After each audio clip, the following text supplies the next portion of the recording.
What's up? I'm Maria Marino, host of the Buckets WNBA podcast on Action Network, here with Joe Dellera. We're going to talk prop markets heading into game 3 of the semifinals, which continue on Friday night. And Joe, we got a couple of MVP candidates. In fact, the top two vote getters in the MVP race, A'ja Wilson and Napheesa Collier, both of whom have somewhat struggled a bit to their standards thus far in their respective series. So want to talk about how to approach them. Let's start with A'ja Wilson.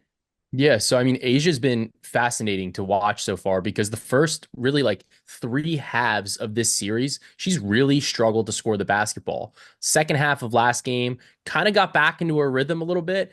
18 points in the second half. Huge, huge, huge performance to go eventually like 1 point over or a half point over her points prop because it's come down all the way to 23 and a half. So we've seen her historically struggle against the Liberty and like the way that they kind of attack her. And, we see Brianna Stewart, we see Jonquel Jones. We're seeing a lot of size thrown her way. And it's making it hard for her not only to score, but she's having some difficulty getting offensive rebounds. Those second chance opportunities, they're not all there. So it's been a lot more difficult for her on the offensive side of the ball. And, even though she kind of started to come back here, I do have some questions with this Aces team down 0-2. Like, is it going to be we have to force the issue? We have to give the ball to the MVP. Like, she's got to have a lot more opportunities here. Or is it going to be like, we have to do something different because that still didn't work. Like we still didn't pull out of a game in Barclays Center, and we're going back home to Vegas down 0-2. Okay, so 18 points in the second half of the last game. Do you think A'ja has tapped into something? And do you lean over on her points prop? To me, honestly, like I think that maybe she got a little bit of something going, but I think it's more of a stay away. Like if not like I would maybe even consider live betting like an under if she does start off a little bit hot because I my concern is that like nobody else had anything going. And in game one, like Kelsey Plum was going bonkers. And we know Plum is like really, really streaky, but she had nothing. Like she was awful really in game two. So you wonder like if she comes back, maybe they recalibrate. It's a home game. It's a couple extra days off. Maybe those things kind of change. Maybe we see some rotational changes. Maybe we see Gustafsson play like, some minutes. Maybe that changes things for A'ja. So to me, just based on like the historic trouble she's had against the Liberty, I would be leaning under. It's just that at this point, the prop has continued to come down so far. We're at 23 and a half. We were seeing like 28 and a half for her during the regular season. So I'm a little bit nervous about grabbing it under here. Fair enough. All right, well, let's turn our attention to Napheesa Collier, who had only 9 points in game 2, although Minnesota was able to even up that series. What do you make of her going into game 3?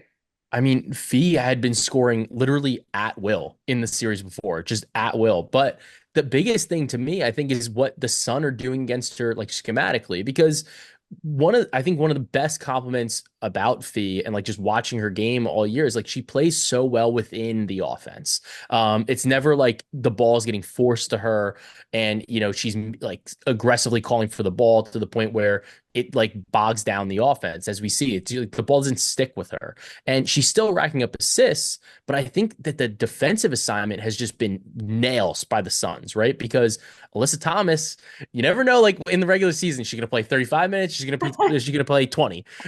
In the playoffs, she's playing 40 minutes a game, and that's the assignment. So it's really slowing Napheesa Collier down a little bit. And like her shot volume's coming down too. So the pace is obviously a little bit slower against the Sun, but there's not as much volume. And even I think you mentioned when we were having a conversation off air that the coach like wanted her to get the ball more, and it didn't change. She only took 7 shots in the second half, which was the exact same amount as in the first half. So definitely something to kind of keep an eye on there.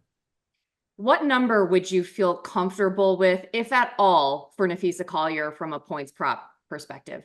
So I do still like there's a certain amount of volume here, and I'm looking at there's some 19 and a halves in the markets where you can grab like a 20 plus, a little bit juicy. But given the fact that it's kind of come down, in game one it was 23 and a half. There were some 24 and a halves in the market at plus money, and now we're seeing this kind of readjust back to where it was at the start of the postseason. So I'd be looking at that. Alternatively, I think that you could bet her for like top point scorer of the game.